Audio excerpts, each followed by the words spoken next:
તેના હાથમાં છરો હતો, રાત્રિનો સમય હતો, પોલીસનું વાહન ત્યાં ઊભું હતું અને અંદર બેઠેલા આ પોલીસ અધિકારીઓ અને કર્મચારીઓને તે દમ મારી રહ્યો હતો અને કહી રહ્યો હતો કે તે આ છરો છે તે મારી દેશે. અને ત્યાર પછી અનેક પ્રકારના સવાલો ઊભા થયા હતા કે ગુનેગારો કેમ ગુજરાતમાં બેફામ છે. વૈષ્ણવજન તો તેને કહીએ જે પીડ પરાઈ જાનાને રે.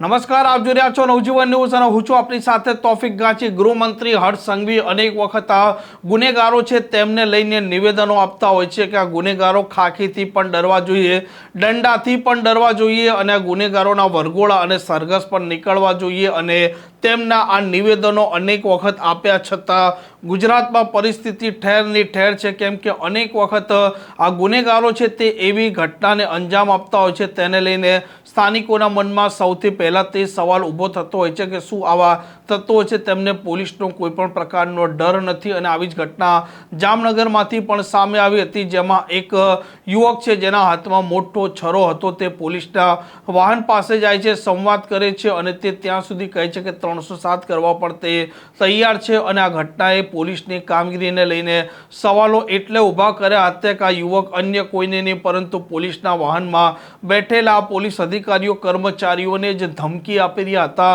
અને વિડીયો વાયરલ થતાં જામનગરની પોલીસની કામગીરીના સામે અનેક પ્રકારના સવાલો ઊભા થયા હતા. જો કે પોલીસે આ ઘટના બાદ આરોપી છે તેને ઝડપ્યો છે અને ઘટના સ્થળે લઈ જઈ તેનું રિકન્સ્ટ્રક્શન પંચનામું એટલે કે હર્ષ સંઘવીના શબ્દોમાં કહીએ તો વરઘોડો અને સરઘસ પણ નીકાળ્યો છે. પરંતુ ઘટના બાદ પોલીસ આવા આરોપીઓના વરઘોડા અને સરઘસ નીકાળે છે અને પોતાની જે પ્રકારની છબી બગડતી હોય છે તેને સુધારવાનો પ્રયાસ કરતી હોય છે અને પોતે સિંઘમ છે તેઓ તે ભાવ ઊભો કરવાનું પણ કામ કરતી હોય છે. જોકે આરોપીઓ અત્યારે આચાર સંહિતા હતી, ચૂંટણી હતી અને આવી સ્થિતિમાં હથિયારો કેવી રીતે જાહેરમાં લઈને ફરી શકે તે જ સૌથી મોટો અને પહેલો સવાલ પણ ઉપસ્થિત થતો હોય છે.